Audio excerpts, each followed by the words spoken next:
Personne n'est contre le PSE, en tout cas moi je ne suis pas contre. Il n'y a pas d'histoire, je suis contre. Mais l'attitude républicaine, c'est de donner les insuffisances d'un programme.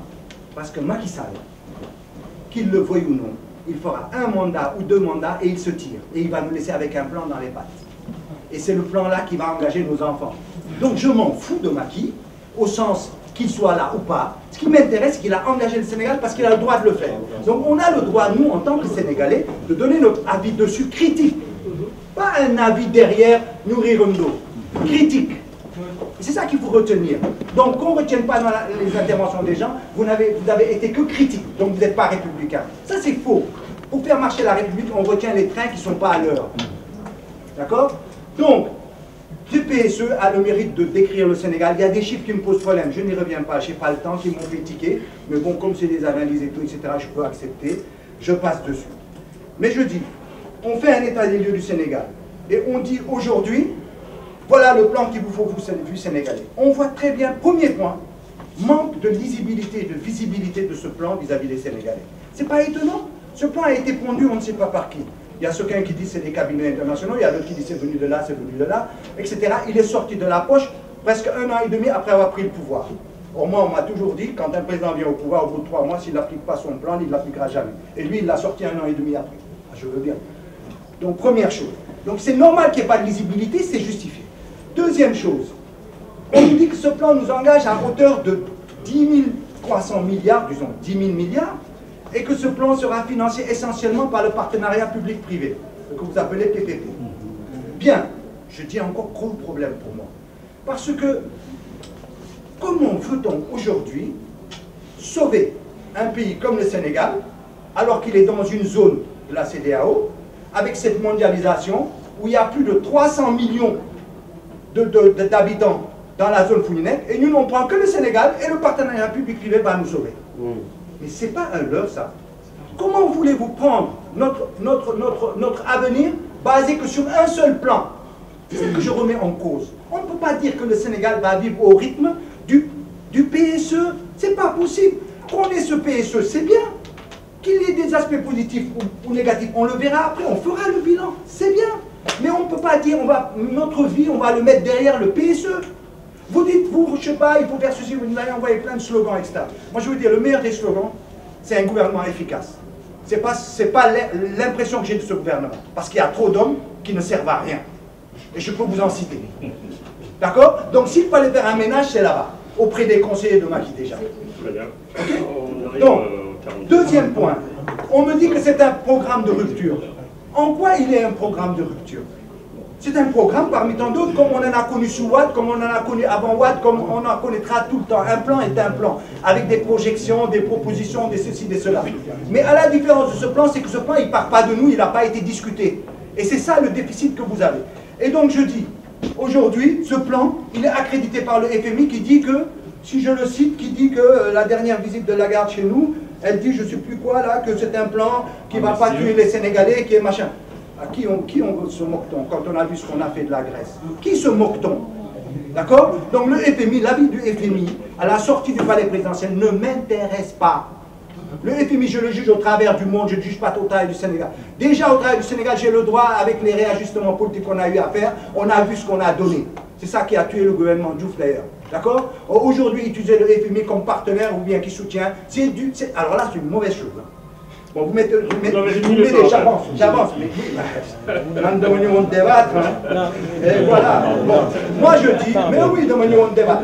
On nous dit qu'il nous faut un gouvernement de probité, de sérieux de cela.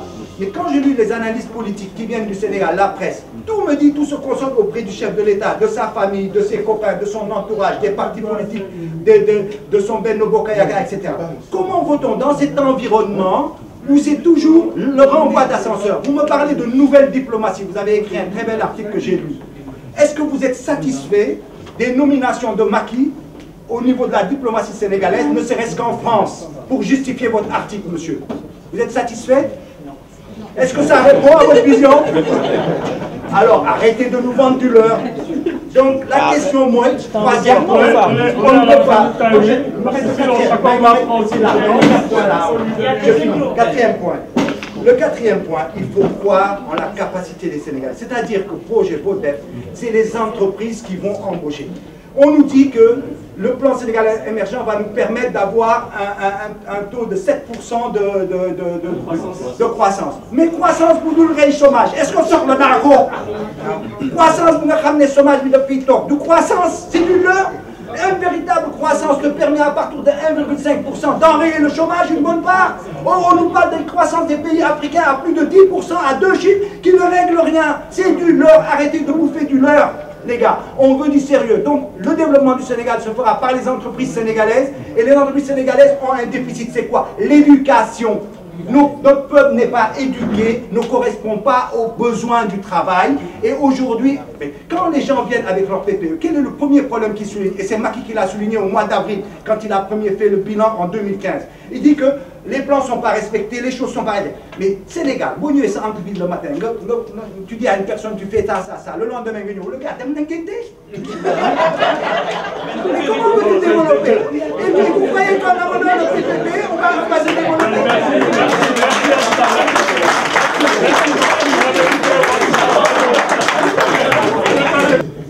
Je me nomme Ibrahim Diop. Donc, je suis le chargé de la communication des porte-parole de la Fédération du Parti démocratique sénégalais de France, que je représente dans cette salle.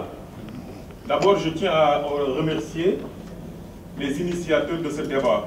Mais la seule fausse note, c'est le retard, parce que l'émergence commence quand même par la ponctualité. Nous, depuis 13h30, on était là, mais il n'y avait personne. Cela dit, nous allons donner notre part de réflexion. Ce que nous allons faire, c'est ça, une contribution sur le plan Sénégal émergent, qui n'est rien d'autre que les illusions, le cimetière des illusions perdues du PSE, du Yoonu Yokkute. Quand Macky Sall est élu président de la République, il a été sur la base d'un programme. Le programme que Macky Sall avait proposé aux Sénégalais, mais ce n'était pas le PSE. Macky Sall avait proposé aux Sénégalais un plan, ce n'était même pas un plan, parce qu'un plan sans vision n'en est pas un. C'était un projet qu'il avait proposé aux Sénégalais, et lequel projet s'appelait le Yoonu Yokkute. Si 1 an, 2 ans après, Macky Sall nous propose un autre plan, qui n'en est pas encore, qui n'en est pas un aussi, ça pose problème. J'ai entendu monsieur le modérateur, monsieur Cissé, dire que c'est un plan qui s'étend sur 25-30 ans et que Macky Sall fera au minimum un mandat et maximum 2 mandats. Et le prochain, comment dirais-je, gouvernement qui viendra va continuer ce plan. Mais je suis désolé, mais comment voulez-vous, parce que s'il y a alternance, l'alternance voudrait que les partis d'opposition actuels que nous sommes, il y a le Parti démocratique sénégalais, il y a l'UCS, il y a les MSU, bref, tous les partis d'opposition qui sont dans l'opposition, évidemment, accèdent au pouvoir, c'est ce qu'on appelle alternance. Mais comment voulez-vous que nous, qui ne sommes pas impliqués, Macky Sall n'a jamais impliqué les partis d'opposition dans la mise en œuvre. Bon, c'est un président qui n'a pas, c'est un plan qui n'a pas été conçu par les Sénégalais. On a acheté un plan, on a été à l'étranger payer des milliards pour s'acheter un plan pour venir nous l'imposer. Je vous dis que si le PDS et ses alliés accèdent au pouvoir en 2017, mais ça serait bien on le partage avec d'autres associations. Ouais. Donc si le Sénégal, si le PDS et ses alliés accèdent en 2017 au pouvoir, la première action politique, en tout cas le premier acte politique qu'on va poser, c'est de remettre en cause ce plan. Pour plusieurs raisons. D'abord, l'émergence. Nous avons tous fait des études. Je vous ai entendu, monsieur le président des cadres de l'APR, dire que Macky Sall a donné une définition de la diaspora. Mais ce que vous avez dit, ce n'est pas une définition. Heureusement que le monsieur en plan, exactement, nous a donné ce que c'est la définition de la diaspora. Macky Sall n'a pas défini la diaspora. Macky Sall n'a dit que ce qu'il attendait de la diaspora. Donc je suis désolé. Donc la diaspora n'a ni avant ni après été impliquée dans ce plan. Maintenant, par rapport au PSE, proprement dit, en tant que plan ou projet, je ne sais pas. Nous, lors du lancement du PSE, en tout cas lors du club de Paris, vous aviez vu la très forte mobilisation de l'opposition sénégalaise à Paris pour dire non à ce plan. Parce que l'émergence, on ne l'achète pas. L'émergence ne se décrète pas, elle se sécrète. C'est notre capacité intrinsèque à développer notre pays, mais non pas aller à l'étranger pour acheter un plan. un, de deux. Mais le Sénégal, au sein de l'administration sénégalaise, plus particulièrement au niveau des ministères de l'économie et des finances, il y a des fonctionnaires capables de nous produire un plan qui prendra en compte toutes les réalités du Sénégal et qui pourra nous mener vers le développement. Mais malheureusement, ce qui est désolant dans ce pays-là, non seulement c'est la folklorisation, maintenant tous les militants de la paix, moi j'ai vu mouvement de soutien pour l'émergence, pour la réélection de Macky. Même les militants qui n'ont jamais fait les banques quand le PSE, mais c'est pas ça. C'est pas cette folklorisation et cette politisation qui fera réussir le PSE. Parmi les facteurs vous parlez de risque d'échec. Mais vous oubliez la stabilité politique. Le Sénégal ne sera jamais émergent tant qu'il n'y aura pas cette stabilité politique. Et cette stabilité politique passe nécessairement par le respect. Remercier tous ceux qui ont initié, en tout cas tous ceux qui ont contribué à la tenue de cette rencontre. Et par la même occasion, féliciter nos différents intervenants. Je pense que le PSE, personne ne peut être contre le PSE. Mais par contre, ce que Mamadou Dem a dit est pertinent. Je pense que Mamadou Dem pourrait être même le porte-parole de la diaspora. Quand on a élaboré le PSE, les Sénégalais d'extérieur n'ont pas été consultés, n'ont pas été associés. C'est pourquoi, quand vous avez posé quelle place la diaspora au sein du PSE, j'ai dit, en tout cas, j'ai parcouru les différentes feuilles qui composent ce programme. Je crois que la partie qui a été réservée aux immigrés était quand même minime. Je pense que ça, c'est un problème. On ne peut pas dire que la diaspora fait beaucoup de choses pour le Sénégal, et quand on va maintenant définir une véritable politique et un programme, et ça, on ne peut pas les associer. Et ça, ce n'est pas acceptable. Et les plans de développement, le PSE n'est pas le premier plan. Et d'ailleurs, il y a eu une stratégie de croissance qui a été, quand Macky Sall était Premier ministre de Abdoulaye Wade. Donc il y a eu plusieurs programmes. Notre pays a connu plusieurs programmes. Ce n'est pas le premier ni le dernier. Donc quand il y aura une alternance, il y aura aussi un autre plan. Et ce qui est normal. Ce qui est tout à fait normal.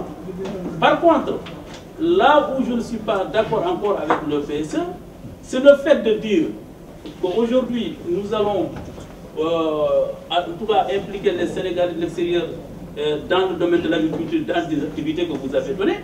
Mais simplement, comment? D'abord, il faut expliquer. Parce que ça, jusqu'à aujourd'hui, ça n'a jamais été expliqué. Et le gros problème de nos gouvernants, c'est le fait que depuis Diouf jusqu'à Macky, il n'y a pas eu un seul président qui a défini véritablement la politique de l'immigration. Et tant qu'on n'arrive pas à définir la véritable politique de l'immigration, on ne pourra rien faire avec les immigrés. Parce que comment voulez-vous les aider? Et si vous ne définissez pas ce que vous attendez, vous ne définissez pas la politique. Moi, je me suis battu à l'Assemblée nationale, quand j'étais en tout cas à l'Assemblée, j'ai demandé à mon gouvernement de repenser la problématique de l'immigration en définissant une véritable politique, une vision. Il n'y en a pas. Aujourd'hui, Macky Sall fait la même chose que les autres. La même chose que les autres. Et d'autre part, il y a eu également, moi je reviens sur l'épargne, sur le transfert 842 milliards, c'est la direction monnaie et crédit du ministère des Finances qui a publié ce chiffre. 842 milliards pour l'année 2014. Mais c'est vrai, quand on regarde ce transfert d'argent, c'est pour nourrir les familles. Il n'y a que 7% qui est réservé pour l'investissement. Mais là aussi, quand j'étais encore à l'Assemblée nationale, j'avais interpellé le ministre des Finances, M. Diop, pour dire que votre devoir, c'est de réfléchir comment faire en sorte qu'on puisse faire de l'épargne. Parce que si vous vous rappelez, la BNDES qui était ici au consulat, à l'époque, quand les Sénégalais sont venus ouvrir des comptes d'épargne et tout, c'était bien, c'était une très bonne idée. Mais quand cette banque a fait faillite, il n'y a pas un seul Sénégalais qui a été remboursé. Donc il y a une perte de confiance entre les immigrés d'ici et les autorités de là-bas. Et tant que cette confiance n'est pas regagnée, aucun immigré ne pourra épargner au Sénégal. Et encore, regardez, vous avez des banques, la majeure partie des banques que nous avons au Sénégal, c'est des banques étrangères, c'est des banques françaises. Et là-bas, si votre compte est débiteur, même si vous n'êtes pas débiteur, on fait payer des SGO. Et ça, est-ce que ça encourage des Sénégalais à venir ouvrir des comptes bancaires? Mais c'est là où j'avais interpellé le ministre de l'économie et des finances à l'époque. Je dis c'est à vous de trouver des mécanismes pour que les Sénégalais, avec le peu qu'ils gagnent à l'étranger, pour qu'ils puissent venir, en tout cas, faire de l'épargne. Je n'ai pas vu un seul pays se développer s'il n'y a pas d'épargne. Comme l'a dit Micheli, c'est très important. Mais je pense que le gouvernement actuel, s'il veut vraiment impliquer les Sénégalais, doit travailler autour de ces axes-là pour que les Sénégalais puissent produire de l'épargne au Sénégal. Avec l'épargne, on pourra finalement financer le PSE. Mais il faut compter sur l'aide privé-public. Mais au moins en partie. Mais oui, mais le privé aujourd'hui, ça ne marche pas. Les entreprises n'embauchent pas. Voilà, c'est l'État le plus grand employeur du Sénégal.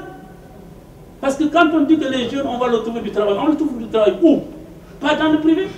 Parce qu'il n'y a pas une seule entreprise aujourd'hui qui peut embaucher 2 ou 3 personnes. Il n'y en a pas. Très bien. Alors, donc, je termine. Parce que moi, on avait pensé, avec le régime de Watt, de créer le fonds d'investissement pour les Sénégalais de l'extérieur. Et vous voyez que ce fonds a été complètement détourné, alors que l'objectif était formidable. À l'époque, on disait que pour intéresser les Sénégalais à venir investir dans des secteurs porteurs de croissance, on va les aider. Ce n'est pas parce qu'on leur fait cadeau. Vous venez, on vous forme, on vous donne une formation. Après, on vous prête de l'argent. Vous allez travailler. Si vous avez réussi, vous remettez l'argent à la place. Mais aujourd'hui, ce fonds, je salue ce que Macky a fait. C'est vrai qu'à l'époque, le fonds était de 500 millions. Et Macky l'a ramené à 1 milliard. Mais tout simplement, ce qu'on est en train de faire de ce fonds aujourd'hui, ça n'apporte rien. Comment? C'est pas bon. Non, tout à fait. De toute façon, ce qu'on est en train de faire aujourd'hui, le fonds qui a aujourd'hui donné au Sénégal et l'extérieur, parce que ce sont des projets à hauteur de 2500 €. Est-ce qu'on peut financer un projet à hauteur de 500 €? Qu'est-ce que ça va rapporter au Sénégal? Rien du tout. C'est des fonds perdus. C'est des fonds perdus. Je voudrais d'abord remercier les initiateurs de ce débat et remercier également les animateurs sur le plan du Sénégal émergent, mais aussi remercier cette belle assistance, que ce soit les représentants de partis politiques, de la société civile. J'accorde une importance capitale à ce débat, dans la mesure où, tantôt ceux qui m'ont précédé l'ont souligné, l'importance de la diaspora, même s'il se trouve que malheureusement la diaspora n'a jamais été prise en compte dans la préoccupation de nos politiques. Et je m'explique. Pour la simple raison qu'une implication doit émaner d'une volonté réelle et efficace. Malheureusement, nous nous rendons compte que ce n'est pas la situation. L'honorable député l'a évoqué.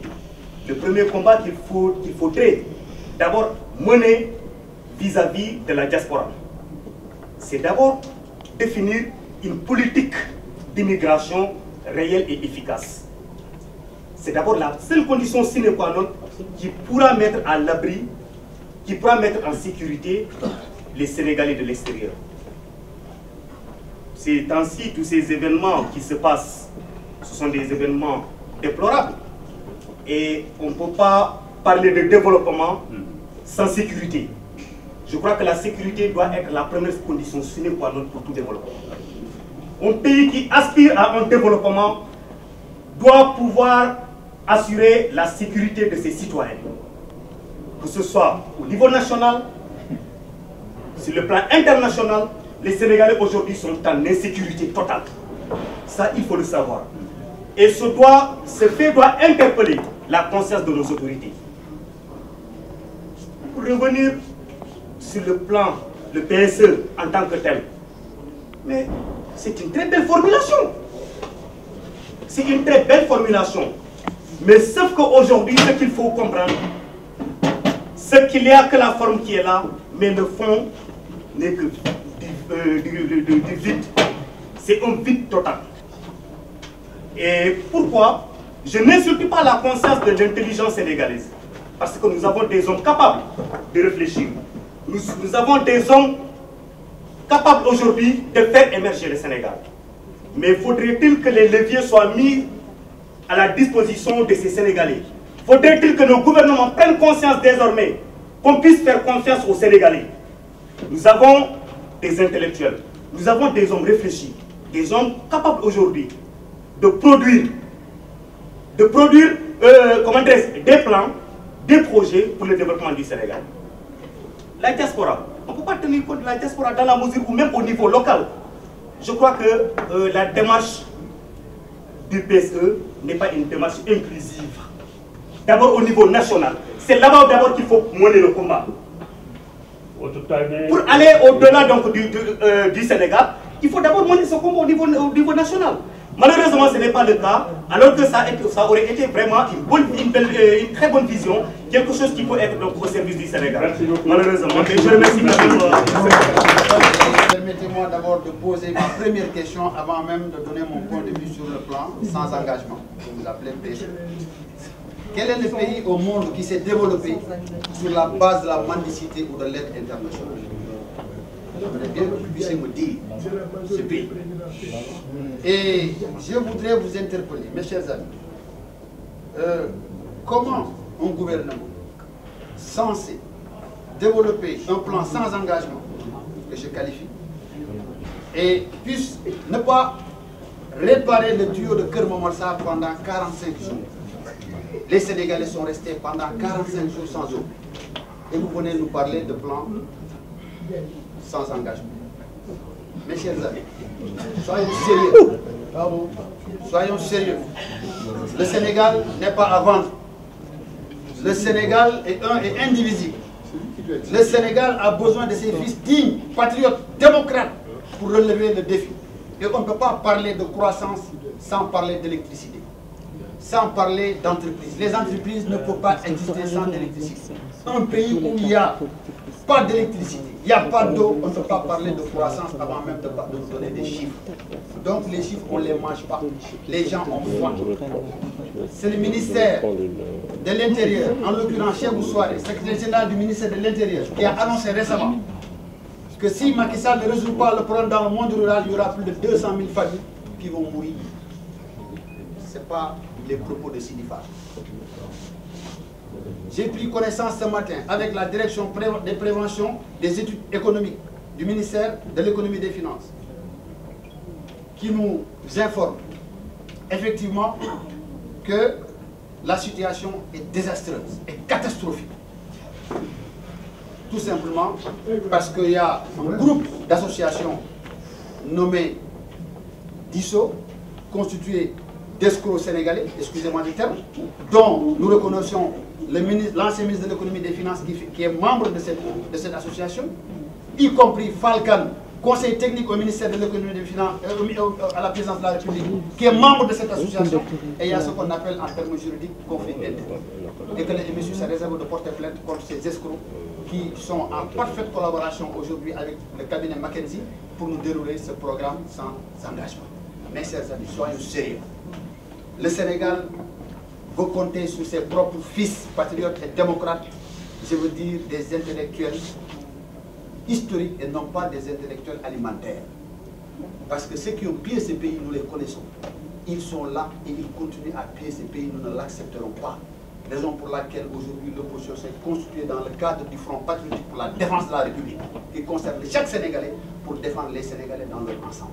Mes chers compatriotes, aujourd'hui, le temps est là pour qu'on puisse réfléchir ensemble ce qui va développer le Sénégal.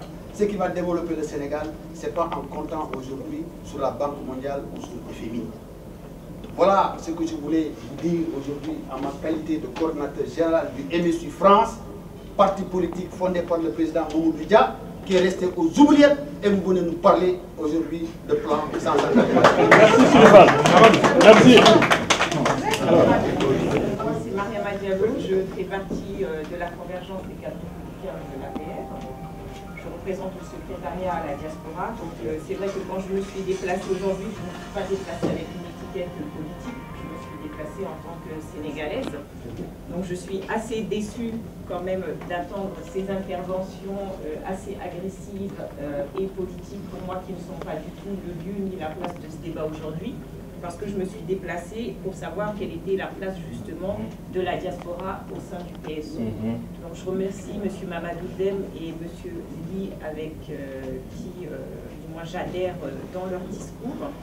Et c'est vrai que je me suis déplacée pour savoir, j'ai lu le PSE, j'ai vu que nous n'étions pas du tout intégrés dedans, je n'étais pas au courant des coups qu'il y avait eu derrière.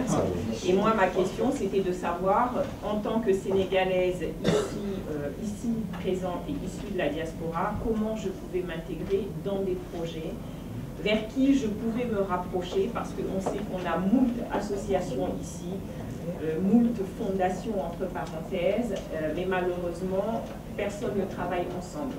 Donc je pense déjà qu'au niveau de la diaspora, il faudrait que les gens soient liés, unis, sortir un peu de nos casquettes politiques et être moins dans l'attaque. Et travailler ensemble pour pouvoir avancer. Parce qu'on parle beaucoup du Sénégal, du Sénégal, du Sénégal. Moi, je suis née ici, j'ai grandi ici, donc je connais qu'ici. Je connais le Sénégal à travers mes parents, mais je suis attachée quand même aux valeurs que mes parents m'ont données. Donc j'aimerais investir, travailler pour ce que mes parents sont battus et se battent jusqu'au jour d'aujourd'hui. Et comme disait tout à l'heure M. Dème, il ne faut pas nous oublier, parce que qui va continuer à envoyer des mandats, qui va construire au Sénégal, c'est nous, ce sont nos enfants, nos petits-enfants. Donc moi je suis là pour ça. Merci. Je suis M. Faye Boudidiom et je fais de la politique associative. Bon, je trouve que l'initiative, elle est extraordinaire, mais le débat est en train d'être détourné par nos hommes politiques. J'ai rien contre vous, hein, parce que moi je fais de la politique associative. Et je crois que le débat, il est ailleurs. Le débat, il est ailleurs. Vous parlez du PSE. La diaspora n'est pas impliquée. Et pourquoi la diaspora n'est pas impliquée? Madame vient de le dire. Mais c'est à la diaspora de s'organiser. C'est à la diaspora de se mobiliser d'une manière solidaire. Et c'est dans cette vision qu'est né un cadre de concertation et de réflexion. Et c'est d'où est née aujourd'hui la PSED. La PSED qui est la plateforme des Sénégalais de l'extérieur pour le développement. C'est quoi l'objectif aujourd'hui? C'est de pouvoir répondre, donner une réponse à la diaspora. Le PSE, si on n'est pas impliqué, c'est parce que tout simplement on n'a pas créé des structures ici. Il faudra aussi qu'on crée des structures et que ces structures aussi soient labellisées par l'État. C'est-à-dire que l'État aujourd'hui nous tend la main. Oui, si, l'État peut nous tendre la main, mais qu'on puisse travailler d'une manière aussi pérenne, parce que c'est une structure d'accompagnement. C'est une structure qui, aujourd'hui, quand on parle dans les réseaux sociaux, mais les Sénégalais, ils en ont marre, et tout le monde ici va rentrer, alors ça je vous le dis. Tout le monde va rentrer, parce que depuis qu'on a créé la PSED, on n'a pas arrêté d'être contacté par des Sénégalais qui veulent être accompagnés et rentrer pour qu'ils puissent aussi développer aussi des activités au Sénégal. Mais d'une manière très pérenne. C'est surtout ça. Aujourd'hui, la PSED, ça fait un mois qu'elle est née. Mais on a des représentants un peu partout dans toutes les grandes villes de la France. À Lyon, à Marseille, à Montpellier, Toulouse, Rennes. Aujourd'hui, il faut qu'on se mobilise d'une manière très solidaire et qu'on ne dépende pas aujourd'hui de l'État, qu'on puisse créer notre propre modèle économique, contribuer au développement de notre pays. Et demain, c'est l'État qui aura besoin de nous. L'État viendra nous voir, oui, mais nous avons un projet, mais c'est PSED. Est-ce qu'on doit les appeler pour financer tel ou tel projet? Mais on peut faire ça. Aujourd'hui, vous venez de dire que la diaspora envoie au moins 840 milliards par année au Sénégal. Mais ces 840 milliards-là, c'est que du modèle de la consommation. Mais sortons un tout petit peu quand même de ce modèle de la consommation et soyons aussi créatifs. Créons notre propre modèle économique. Essayons de copter au moins 5 ou 6% de ces 840 milliards. Ça va nous faire une manne financière de 5 à 6 milliards. Et avec ces 5-6 milliards, on pourra construire nos propres commerces, nos propres industries, développer notre pays et ne rien attendre aujourd'hui de l'État. Parce qu'aujourd'hui, toutes les structures qui ont été créées ici par la diaspora, Ça a été créé par un cercle, un petit cercle d'intellectuels qui vont encore nous sortir des théorèmes de Pythagore et des Thalès. On en a marre. Aujourd'hui, il est temps qu'on passe à l'action. Non, on en a marre de tout ça. On en a marre de tout ça. Il est temps qu'on passe à l'action. Maintenant, on s'organise à travers la PCD pour créer notre propre modèle économique. Aujourd'hui, si l'État accepte de travailler avec nous en partenariat, on va travailler, on va accompagner tous les Sénégalais et développer notre modèle économique au sein du Sénégal. Merci beaucoup.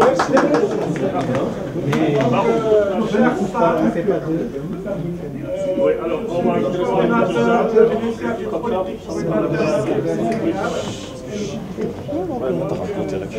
c'est nouvelle qui est en gestation et qui serait le cadre de réflexion de nouveaux leaders politiques qui n'ont jamais participé à la gestion du pays.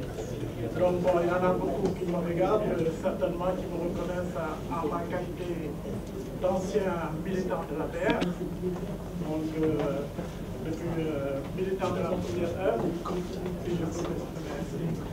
Et pour répondre un peu à ceux qui se sentent oubliés, les gens de la diaspora qui se sentent oubliés par rapport au plan, je pense que je suis l'exemple même vivant, parce que moi j'étais un militant engagé, j'étais candidat à la candidature au sein de l'Alliance pour la République pour être maire au niveau de Dakar-Plateau. Et j'ai commencé à battre campagne chez lui au moment, depuis 2 ans avant les locales, j'ai fait mes plaquettes, je me suis signalé au niveau du référent qui est le ministre Augustin Tine, qui devait recevoir les différents profils pour choisir le profil le plus adéquat pour le mettre pour le désigner comme candidat de la paix. J'attends toujours sa réponse. Pour vous dire le manque de considération qu'ils ont les gens de la diaspora.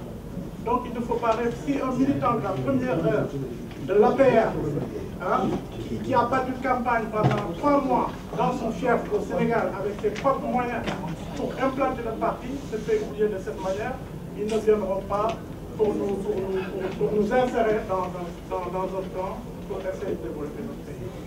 Donc c'est à nous de prendre conscience de notre force. La diaspora, c'est plus de 800 milliards par an. C'est vrai que c'est énorme, mais malheureusement, comme il dit, ça passe souvent dans la consommation.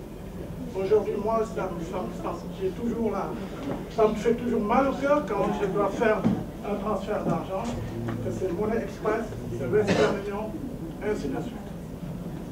Alors, on doit s'organiser aujourd'hui pour que ces transferts-là, qu'on puisse les faire avec des entreprises sénégalaises.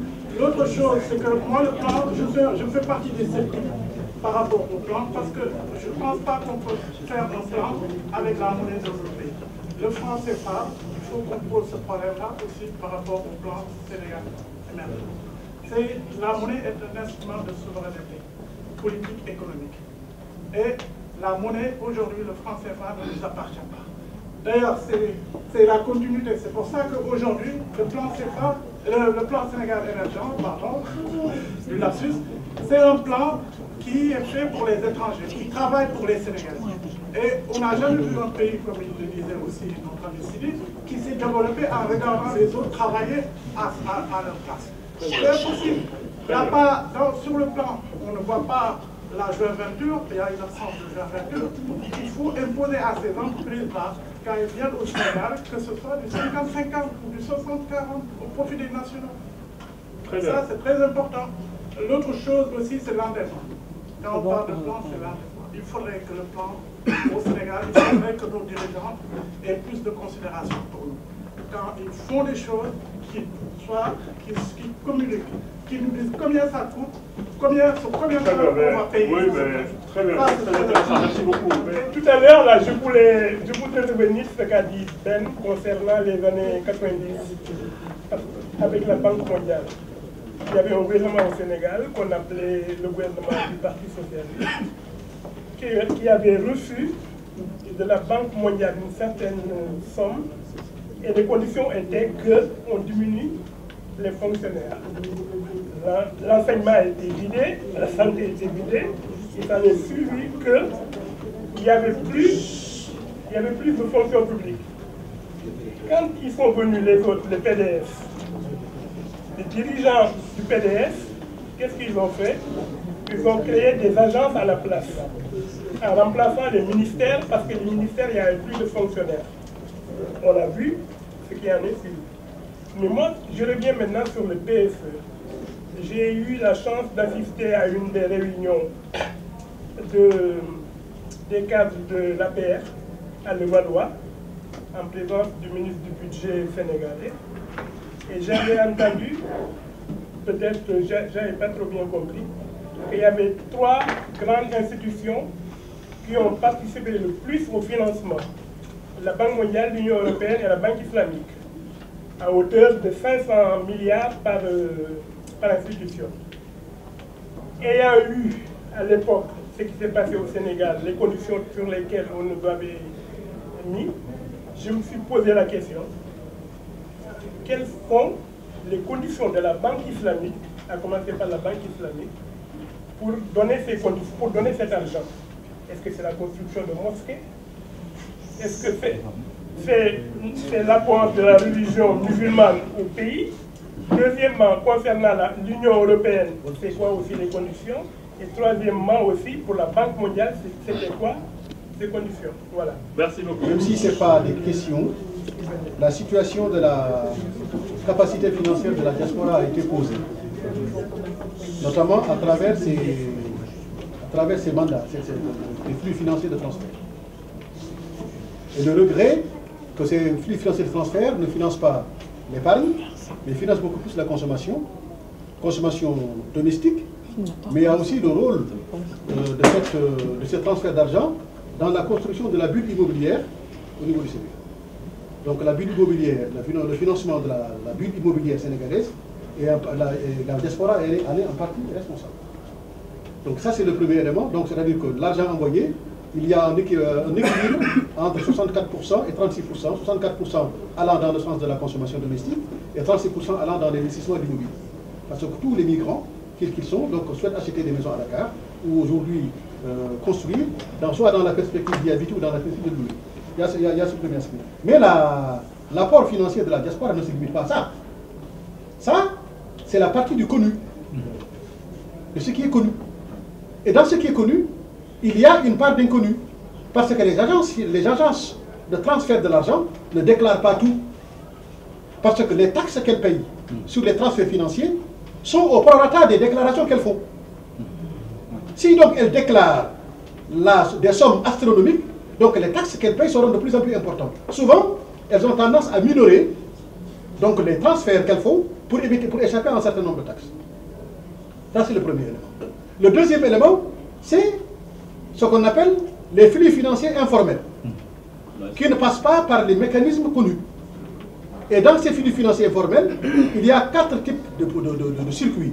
Bon, comme on est entre Sénégalais, je peux le dire. Mais s'il y avait d'autres personnes étrangères à nous, je ne le dirais pas. Voilà. Donc il y a ce qu'on appelle le fax clandestin. Il n'y a pas aujourd'hui un territoire sénégalais ou un village au Sénégal qui n'a pas ça. Il y a aussi ce qu'on appelle les porteurs de valises.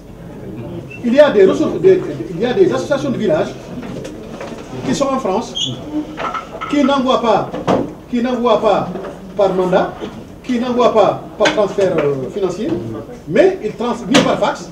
Ils organisent ce qu'on appelle des porteurs de valises qui partent au Sénégal à tour de rôle. Et ces gens, tous les 2 mois, donc amènent ce qu'on appelle des valises d'argent en destination, en direction des familles. Donc ça, c'est pas comptabilisé. Il y a maintenant ce qu'on appelle le main à main. Quand un de nous rentre au niveau du pays, il y a aussi cette phase de transfert d'argent.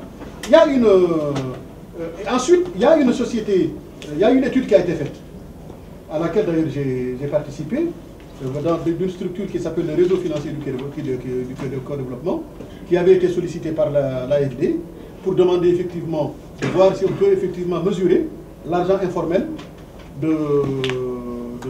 qui rentre sans passer par des structures.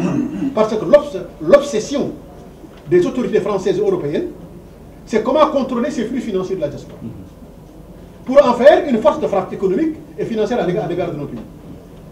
Donc c'est-à-dire comment arriver à ce que le flux financier de la diaspora puisse suppléer à l'aide publique au développement. Donc il y a actuellement ces enjeux considérables. Jusqu'ici, ils n'ont pas réussi donc, à cadrer ces circuits-là parce qu'effectivement, il y a eu des gens qui n'ont pas accepté de jouer le jeu, même s'il y a des compétences sénégalaises ou africaines qui, soi-disant, parce qu'ils veulent manger l'argent des subventions, donc se prêtent à ce jeu-là, soi-disant qu'ils connaissent et qu'ils connaissent les mécanismes. Mais il y a aussi d'autres sommes d'argent qui sont de l'argent de la diaspora qui ne rentrent pas au Sénégal.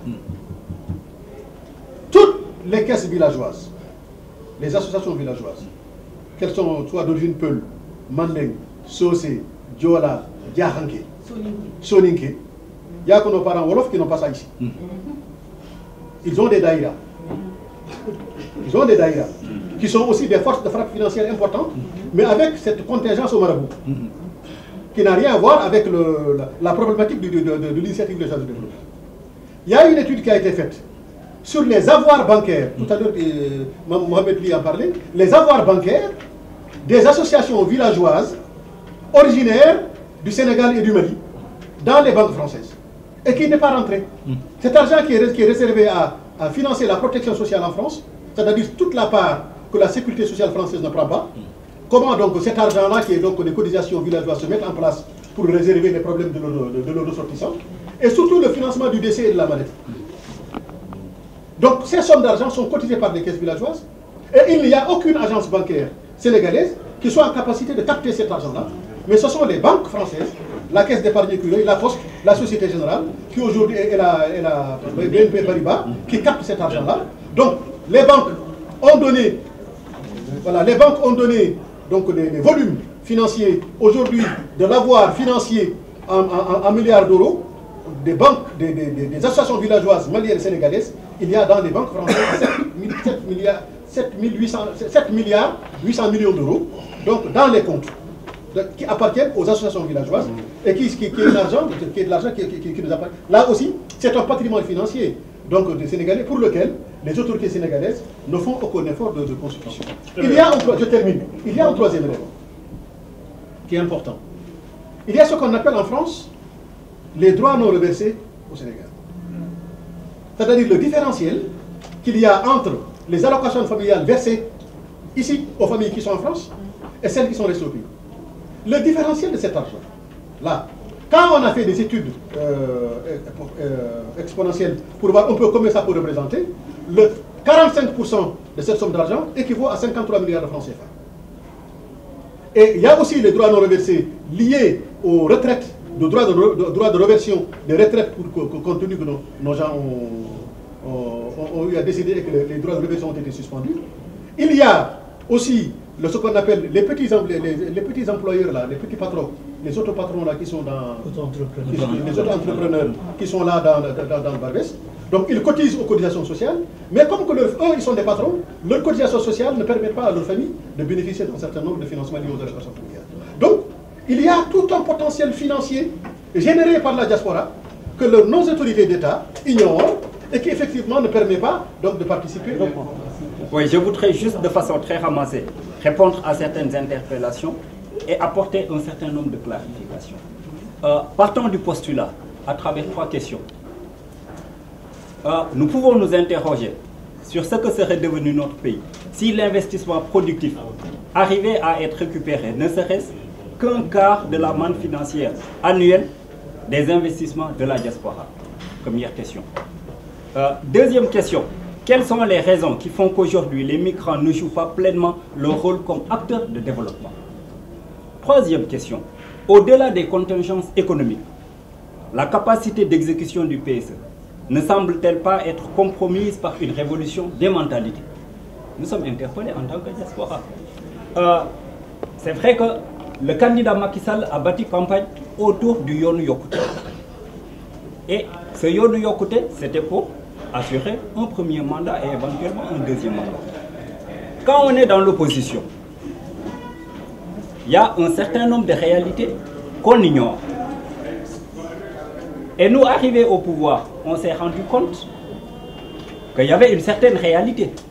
Ce qu'on ne dit pas, il y a le service de la dette qui était de 53 milliards annuels qu'il fallait payer et que le régime libéral nous a légué. Ça, on ne le savait pas. Donc, ce qui fait qu'à un moment donné, il faut avoir le courage. Quand on parle de rupture, c'est ça. Ça veut dire avoir une vision qui permette au-delà, comme je le disais dans mon premier développement, d'assurer le premier ou le deuxième mandat, une vision sur le long terme. Et c'est sur cette base que le plan Sénégal émergent a été lancé. C'est un diagnostic. Et pour répondre à quelqu'un qui disait, pour paraphraser le président Dia, qu'on ne peut pas se développer sur la base de l'aide et de la mendicité internationale. Et effectivement, c'est ce que le président Macky Sall a fait. Parce que si on compare le plan, depuis l'arrivée des équipes du Père Lepré, c'est la première fois qu'il y a un plan qui prend en considération tout ce qu'il y a comme développement ou facteur de développement ou secteur de développement pour un pays donné. Le régime libéral, après la phase dure des programmes d'ajustement structurel du régime PS et de phase d'ajustement structurel renforcée avec le plan Sakholoum, les gens confondaient même avec une seule personne alors que c'était deux personnes. Le régime libéral a hérité d'une situation. Et en 2005, toutes les dettes des pays concernés ont été apurées. Le problème qui s'est posé, c'est que ce régime n'avait pas de vision. Donc qu'est-ce qu'on nous a fait? On nous a toujours donné des os à rogner à travers Goana, à travers Reva. C'était juste des actions, des armes de séduction politique pour assurer une certaine politique politicienne pour avoir un autre mandat. Et qui était Premier ministre? C'est vrai, le doyen Benjelloun a parfaitement raison. Macky Sall était le Premier ministre d'Abdoulaye Wade. Mais de par notre constitution, c'est le président de la République qui détermine la politique de la nation. Donc lui, il ne fait que subir. Et actuellement, c'est ce que font tous les premiers ministres. Donc c'est pour dire que Macky Sall, en tant que Premier ministre d'Abdoulaye Wade, n'en est pour rien. C'est le président de la République qui détermine la politique de la nation. Maintenant, pour revenir au plan Sénégal émergent et finir avec ce plan, qu'est-ce qui se passe? Donc depuis les équipes du Père Lepré, c'est la première fois qu'il y a un diagnostic aussi profond dans ce sens. Et donc, qu'est-ce qui s'est passé? Il n'y a pas eu de cabinet McKinsey, il n'y a pas eu de groupe d'ISO. C'est vrai qu'on peut faire un constat, comme nous ici en tant que membre de la diaspora, on peut faire un constat, un papier qu'on peut faire parvenir par des canaux à l'État. Mais ce plan a été rédigé par de hauts fonctionnaires de l'État du Sénégal, du ministère des Finances. Ils sont au nombre de 5, ils sont connus à Dakar et ils vivent, ils sont là.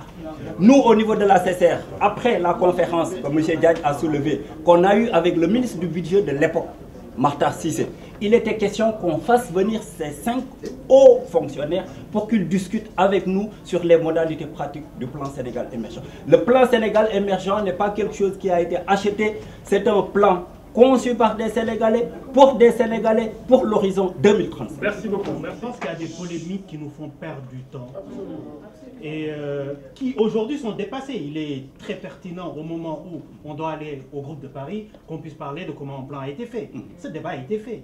Nous sommes quand même un pays extraordinaire. Dans la salle, j'ai un des journalistes d'Africa 24 que je croise souvent, et dans les plateaux africains, honnêtement, il m'arrive de parler à la société civile africaine, et il faut qu'on le sache et qu'on se le dise, c'est une de nos forces. Nous avons une société civile très dynamique. Nous avons des ressources humaines extraordinaires et l'État, du mieux qu'il peut, prend en compte tous ces débats et nous avons, et heureusement, nos pouvoirs publics. Depuis Senghor, depuis Abdou Diouf, moi je suis neutre, qui à chaque fois quand une polémique monte, il y a quand même un responsable de l'État qui sort, qui répond sur ces polémiques-là. Et c'est ça, un débat public. Par contre, nous n'avons pas le droit de pécher par manque de culture ou manque de connaissances si on prend le culot de se déterminer sur certains sujets. Cela peut arriver. Moi, je demande le droit de pouvoir me tromper, mais sinon, on n'est pas catégorique. On est dans l'ouverture, on avance des idées et on prend des pincettes. Et pour aller très vite sur certains sujets, et je pense à mon niveau qui sont à éclairer certains, la conception du plan Sénégal émergent. Il y a eu McKinsey. On ne peut pas dire non que ce n'est pas vrai, même si on est du côté du pouvoir. Mais par contre, parce que, comme on dit, j'aime jouer mon rôle de think tanker. Et le rôle de think tanker, c'est d'être curieux. C'est d'ouvrir des portes, c'est de serrer la main. Moi, je parle à toute la classe politique sénégalaise. quand Doudou Wade a été à la porte de chez mes parents, Sacré-Cœur, pour me dire « Mohamed, moi je t'entends, je tenais à me déplacer physiquement pour te serrer la main, il sait que je ne suis pas un ami. Mon premier papier et ma bataille contre le régime Wade est connue. » C'est pas une référence. C'est pas une référence, mais c'est pour dire que dans l'éventail politique sénégalais, un think tanker ne se positionne pas par amitié ou par autre. Et donc, c'était pour dire quoi? C'était pour dire McKinsey a participé à l'élaboration du plan Sénégal émergent et on peut en être fier dans la mesure où c'est un cabinet international qui a une profondeur de données sur le benchmarking que l'État du Sénégal, et je m'en désole de le dire, mais qui est vrai, n'a pas, parce que ce sont des cabinets internationaux. La Banque mondiale, la profondeur de données qu'elle a sur notre propre pays, nous ne l'avons pas. Pour ceux qui ont fait des études économiques. Ça, c'est une chose. Et on doit savoir ce qui se passe en Madagascar. On doit savoir, est-ce que l'État du Sénégal, c'est même son rôle d'avoir des profondeurs de données de 40 ans sur tous les autres pays du monde, alors que ce sont des choses dans tous les autres pays. Quand on en a besoin, on sait qui appeler pour faire l'achat de la base de données et des données, et évidemment avoir la pertinence, et ça nous l'avons, les personnes et les ressources humaines pour en faire les analyses, dire les objectifs et tracer comment y arriver. Et ça, c'est légitime que notre État le fasse pour mettre en place un plan du Sénégal émergent. Et pour dépasser le cas McKinsey, il y a quelqu'un qui a parlé de croissance. Il me plaît à rappeler, il faut toujours le dire. Il y a un indice dont on parle très peu dans nos pays, il faut en parler, c'est l'indice de Gini tout simplement. Les économistes le connaissent. Il faut qu'à chaque fois qu'on parle de croissance, qu'on essaie de ne pas parler de croissance extravertie et qui revienne, cet indice-là mesure au niveau d'un pays combien la croissance revient à chaque Sénégalais, à chaque citoyen de ce pays-là en termes de bien-être. Il me semblait important de le dire. Et dernière chose, parce qu'il y a eu quand même au moins une question dans ces interventions-là, c'est le financement. Le PSE va être financé à 56% par l'État du Sénégal. C'est très rare. Discutable. Oui. Selon les chiffres donnés du livre, hein, discutable. 56% d'engagement. Oui, d'engagement de financement, bien sûr, du plan Sénégal émergent, dont 35% reviennent aux partenaires techniques et financiers et 8% aux privés. Qui dit partenaires techniques et financiers, c'est là où on va loger la Banque mondiale, le Fonds monétaire, la BAD et autres. Ils sont... Oui, la Banque islamique et la BAD, monsieur. Je vais préciser dans une intervention de l'ancien ministre du Budget qui disait que c'est 550 milliards d'engagement de la Banque islamique de développement, la Banque mondiale à hauteur de 500 milliards, l'Union européenne 503 milliards et la BAD à hauteur de 400 milliards. Et sur ces prêts-là, la plupart, au moins sur le 30% des financements, sont des prêts concessionnels. C'est quoi un prêt concessionnel? C'est 35% de ces prêts-là, de ce portefeuille, qui sont souvent d'une longueur de 20%, avec une partie qui est un don et des taux qui gravitent entre 0 et 2%. Je ne peux pas être plus précis que ça pour vous expliquer le financement de notre plan Sénégal émergent. Et après, le privé sénégalais est interpellé. Il demande qu'on fasse une préférence sénégalaise. Je dis attention à l'arnaque. Parce que Baïdéagne aussi, c'est, en d'autres termes aussi, un frère. C'est mon frère de sang. Mais je veux dire, c'est quelqu'un qui est un patron et qui nous dit que le portefeuille de financement de son syndicat de patrons est étranger.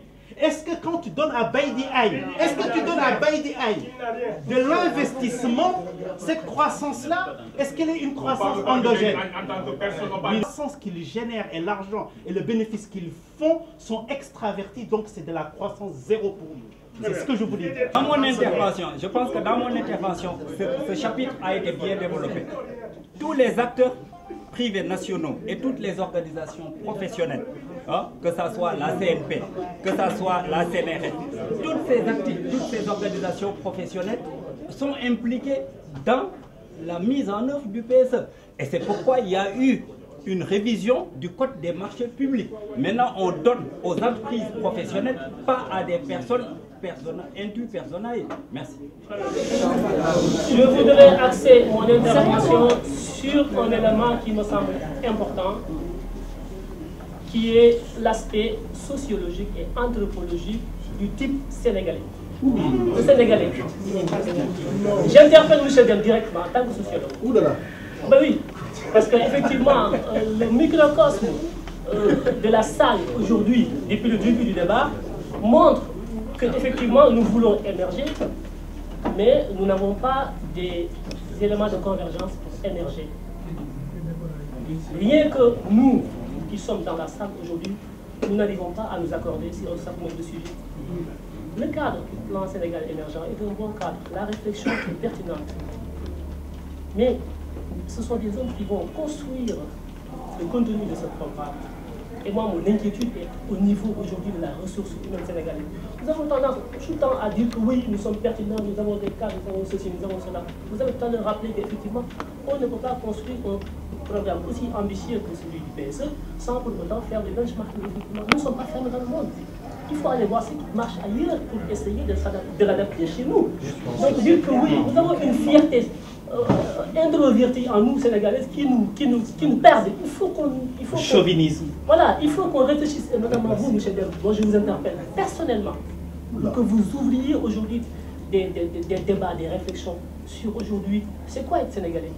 Tout à l'heure, on a parlé des villages, des associations villageoises, ils sont organisés en micro-organisations, il y en a qui sont dans les daïras, il y en a qui sont Wolof, l'autre a voulu parler français, Wolof a voulu parler français, alors que certains ont dit on ne peut pas nous développer sans une langue à nous. Mais quand on communique aujourd'hui, si je me permettais de parler Wolof, vous allez automatiquement m'interpeller. Il y a tellement de contradictions en nous. Il y a tellement de... Il faut qu'on aille au-delà des partis politiques. Il faut qu'on... Non mais, ce que je dis, ça me tient à cœur. Les partis politiques, Abdoulaye Wade, Macky Sall, Deme, X, Y, il faut qu'on arrive à nous ici au-delà de ces contingences qui nous retardent. Qu'on ait une éthique, une moralité, une citoyenneté qui nous permettent d'aller ensemble vers ce qui nous avance. Moi, aujourd'hui, je pense que le débat, il est à ce niveau. Le PSE, qu'il soit pertinent, ce sont des hommes qui vont le construire. Et ces hommes-là, il faut qu'ils aient une identité. Moi, j'ai l'impression aujourd'hui qu'être sénégalais, je ne sais pas à quoi ça arrive. Être chinois, je sais ce que c'est.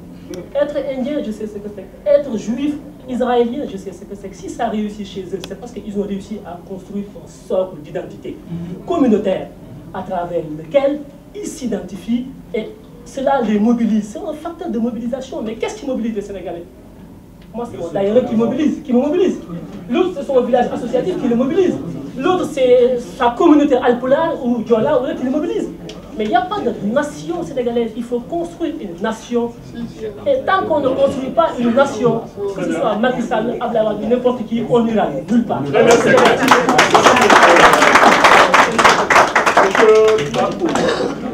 Compte tenu du temps qui nous est imparti, je voudrais m'associer assez rapidement aux salutations, félicitations et remerciements qui sont adressés à l'endroit du public, des initiateurs du débat, mais également de nos intervenants. Je suis le responsable des jeunes de l'APR, mais effectivement, comme ma camarade Diallo l'a dit tout à l'heure, en venant ici, je suis venu en tant que compatriote sénégalais tout court, puisqu'on pose la question de savoir quelle est la place de la diaspora dans le plan Sénégal émergent. Je suis très triste pour les politiques qui ont pris la parole et axé le débat sur un débat politicien. Ceux qui ont organisé ont fait leur devoir. Ils ont donné une turbine pour situer la place de la diaspora dans le plan Sénégal émergent. Mais malheureusement, il y a bien des hors-sujets. Une fois que les intervenants ont campé le débat, on devrait se poser la question de savoir qu'est-ce qu'on peut apporter concrètement au Sénégal. Comment pouvons-nous nous organiser pour pouvoir profiter de l'environnement des affaires qui est amélioré? C'est à cela qu'on nous attend. Parlant de l'implication, ça m'a fait penser tout à l'heure à la phrase de Claude Batron lors des événements du 11 janvier. Quand on va en guerre, on n'envoie pas de faire-part. Le développement du Sénégal, ce n'est pas Macky Sall, c'est nous tous. Et il faudrait qu'on prenne toute la hauteur possible pour savoir qu'il y a un moment pour faire de la politique et un moment pour travailler. Et c'est triste. Je suis triste d'être politique aujourd'hui. très triste d'ailleurs, puisque le développement du Sénégal est censé reposer sur les épaules de ces hommes-là. Mais ces petits débats-là, il faut qu'on arrête les débats de personne et qu'on travaille. Parlons de ça. Très bien.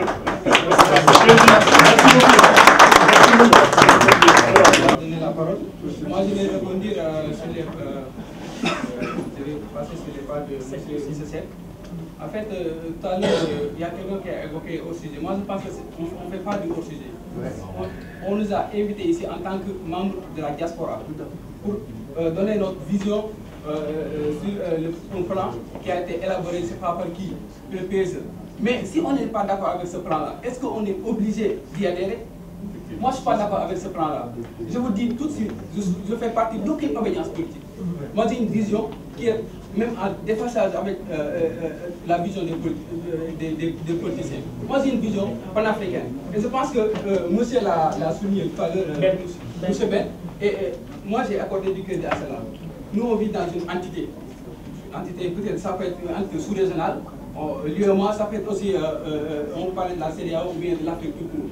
Aujourd'hui, on parle de Sénégal émergent. C'est-à-dire que on cantonne le développement du Sénégal sur une seule voie, sur une seule axe. C'est-à-dire que ça ne sort pas, c'est du sénégalaisement sénégalais, si je peux l'exprimer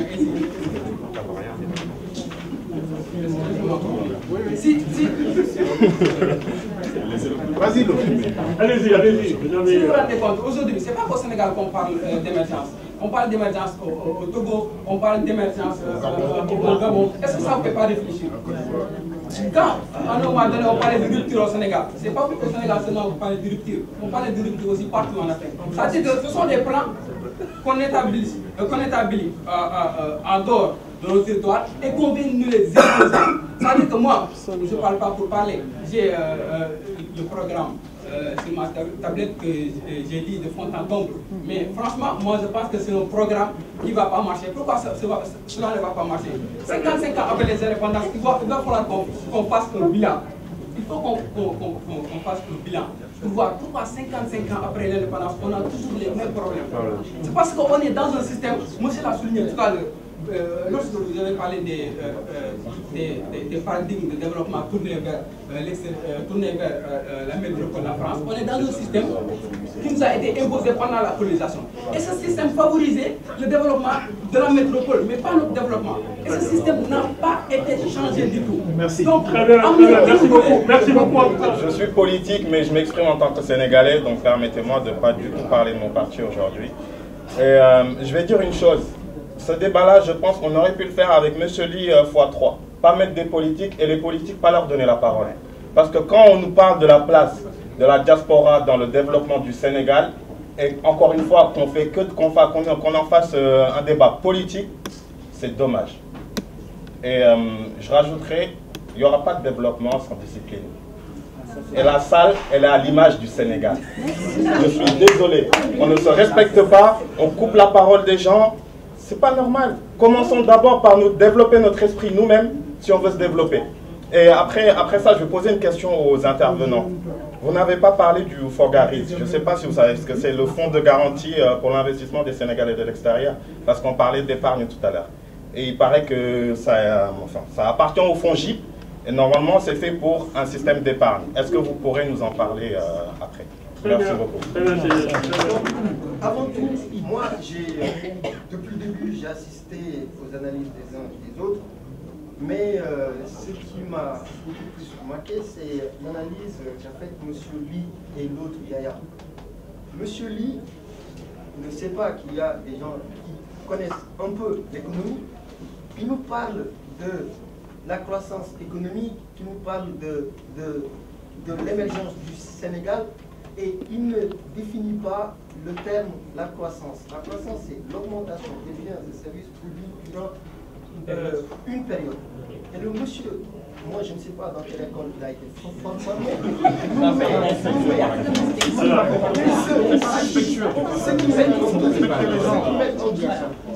ce qui met en doute le plan Sénégal.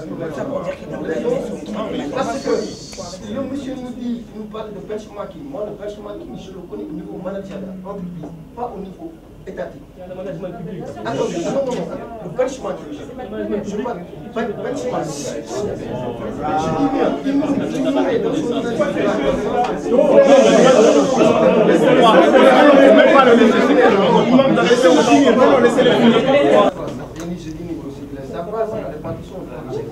or, d'après le PIB, c'est la consommation, l'investissement, l'exportation, les importations. Plus ou moins, on peut mettre des dépenses. Ne pas décliner ce qui se passe au Sénégal avec le plan Sénégal émergent en tant que Sénégalais, c'est indigne. Pour qu'il y ait croissance, il faut qu'il y ait stabilité. Or, un ministre conseiller très respectable, spécialiste en droit, nous a fait savoir récemment que le Sénégal est bloqué. Le blocage, c'est quoi? C'est qu'il n'y a pas de stabilité. Vous ne pouvez pas minimiser. Ici, c'est une salle. D'aucuns vont aimer, d'autres ne vont pas aimer. Cette salle est assez représentative de la diaspora, qu'on le veuille ou non. Ce mécontentement-là, il faut le rapporter au président de la République. Nous ne sommes pas d'accord de son plan, et ce n'est même pas un plan. Je termine là-dessus. Ce n'est même pas, moi je ne dirais pas plan Sénégal émergent, c'est le plan sans engagement, comme nous dirait l'excellence. Merci beaucoup. Bonjour à tous. Je vais me présenter rapidement. Je m'appelle Madi Seidi. Je suis consultante en communication et stratégie politique. Excusez-moi, je ne peux pas le retirer, je fais de la politique. Voilà. Mais à côté de ça, je suis franco-sénégalaise, je suis née en France. J'aime beaucoup le Sénégal, je me suis toujours impliquée. Et j'ai cette chance de connaître le Sénégal. Donc c'est pour ça que je m'implique. Moi, je trouve que cette idée, c'est une très bonne idée. C'est la première fois que je suis invitée à ce genre de débat. Mais je dois avouer que je ne m'attendais pas à ce genre d'intervention, malgré la qualité des intervenants. Moi, ce que je voudrais dire, c'est que je déplore qu'on n'ait pas assez insisté sur la place de la diaspora. Je dirais même le rôle de la diaspora. Moi, en tant que Sénégalaise de la diaspora, je crois que mon rôle, c'est d'apporter une expertise. Je suis née en France, j'ai grandi en France, j'ai vécu un petit peu partout en Europe. J'ai une expérience de la chose publique que je crois être capable d'apporter au Sénégal. Et je crois que c'est ça notre rôle. On doit s'appuyer sur nos expériences en Europe pour la porter au Sénégal. Je crois que c'est ça le premier rôle que nous avons. Le second, je crois qu'on doit apporter une vraie expertise, comme l'a dit tout à l'heure monsieur dit, en matière de contrôle de l'action publique finalement. Et je crois aussi qu'en tant que Sénégalais, si on n'est pas capable de transcender les clivages politiques, parce que le PSE, que soit de la majorité et de l'opposition, ce n'est pas la question. Moi, je crois que le contenu, on le connaît tous. Ce qui compte, c'est l'ambition qu'a ce PSE pour le Sénégal.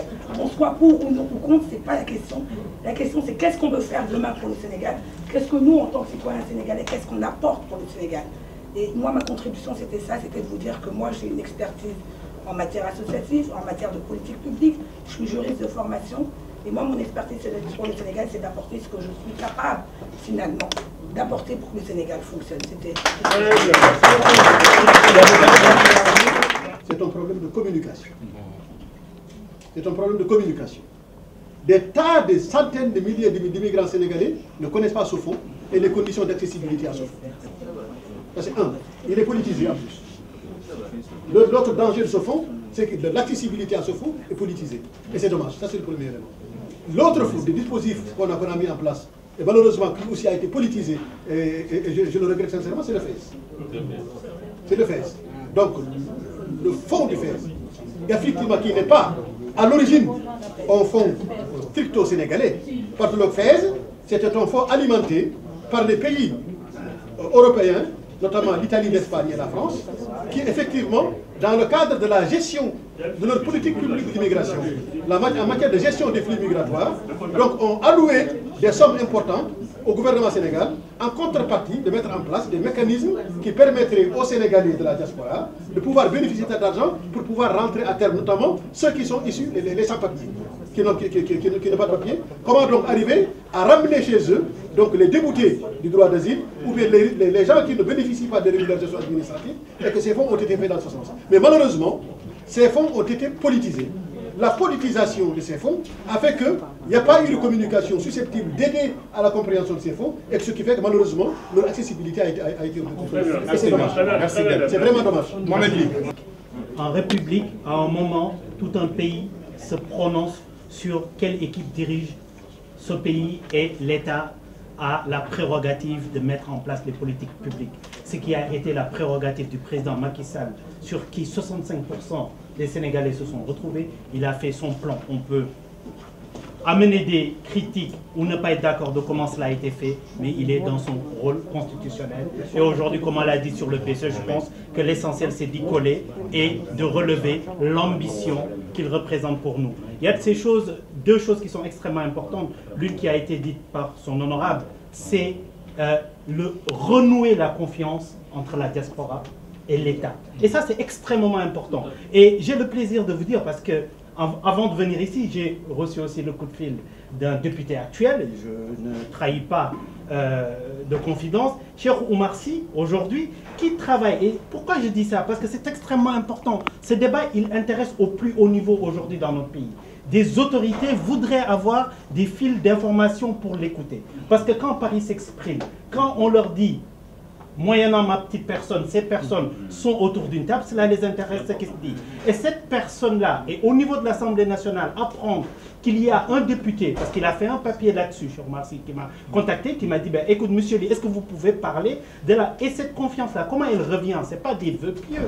Il y a des leviers à mettre en place pour qu'une confiance revienne. Cela veut dire quoi? C'est assurer aux Sénégalais de la diaspora que ce qui s'est passé avec la BNDES dont vous parliez, et que quand on met son épargne, parce que notre plus grande épargne, c'est d'acquérir une maison à 300 000 euros ou 400 000 au bout de 20 ans, à partir de sa banque, est-ce qu'il est sérieux de mettre l'investissement d'une vie, parce qu'on est patriote, dans des fonds de son pays, et qu'un jour qu'on vous appelle pour vous dire, parce que son allocation, elle est politicienne, maintenant que vous avez perdu le travail d'une vie? Ce n'est pas sérieux. Et remettre ça en place, que l'État travaille, parce que je pense qu'ils sont de bonne foi, à remettre la confiance entre sa diaspora et lui-même et assurer au moins la reprise de la mise des Sénégalais de diaspora dans les différents projets, ça doit être quelque chose de faisable. L'État a une manne financière pour faire des garanties pour ça, pour donner des garanties assurées. Je reprends l'exemple du PL qui est banal. Et là, comme ça, tout de suite, ou du livret A, on comprend qu'il y a des leviers, qu'il y a des choses à faire. Et ces choses-là, comme le disait tout de suite madame, c'est des choses éprouvées dans d'autres pays. Au Sénégal, nous sommes juste des humains sous le même ciel partout dans ce monde-là. Ce qui a marché ailleurs, avec une intégration, avec une intelligence bien sûr, avec un souci d'endogénéité, on peut le réussir sans perdre notre âme. Et pour moi, c'est ce qu'il y a de plus important. Ben, juste des considérations générales. C'est que le PSE, dans son élaboration, pouvait partir de deux options. La première des options, le gouvernement prend l'aval, ou bien de concert avec la diaspora, élabore le plan Sénégal émergent. La deuxième option, c'est celle qui a été faite, ça veut dire le gouvernement, un président de la République, comme l'a rappelé Mohamed, qui a été élu par le suffrage universel. Et c'est le charme aussi des mécanismes de la démocratie représentative. Il a un mandat pour assurer, et au bout de ce mandat, les gens le jugeront sur cette base. C'est l'option qui a été faite en disant, bon voilà, après les diagnostics, nous avons besoin de l'apport de la diaspora sur ces secteurs, sur ces secteurs, sur ces secteurs, et ces secteurs ont été cités. Charge à la diaspora de prendre en compte ces secteurs cités et d'y investir. Parce que le président Macky Sall tient beaucoup à la diaspora et particulièrement à la diaspora française. Lui-même, il le dit, tout est parti de Paris. Comme on dit à Wolof, donc il a fallu que la diaspora française se mobilise pour qu'il ait le courage de comprendre qu'il faut s'engager. Et c'est sur cette base qu'il est parti. Maintenant, c'est vrai qu'il y a un problème, je l'admets. C'est un problème de communication, que ça soit au Sénégal ou bien au niveau de la diaspora.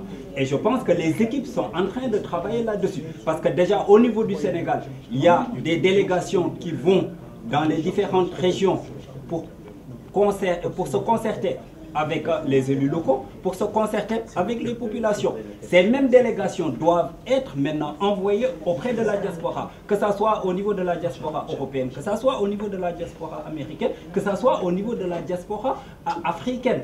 C'est là où il faudra mettre l'accent. Le président Macky Sall tient à la diaspora, à ses compétences et à ses ressources. Maintenant, charge à nous de pouvoir capitaliser, de pouvoir capter les secteurs qui ont été diagnostiqués pour qu'on puisse l'aider à travers ce plan émergent qui, rappelons-le, va jusqu'à l'horizon 2035.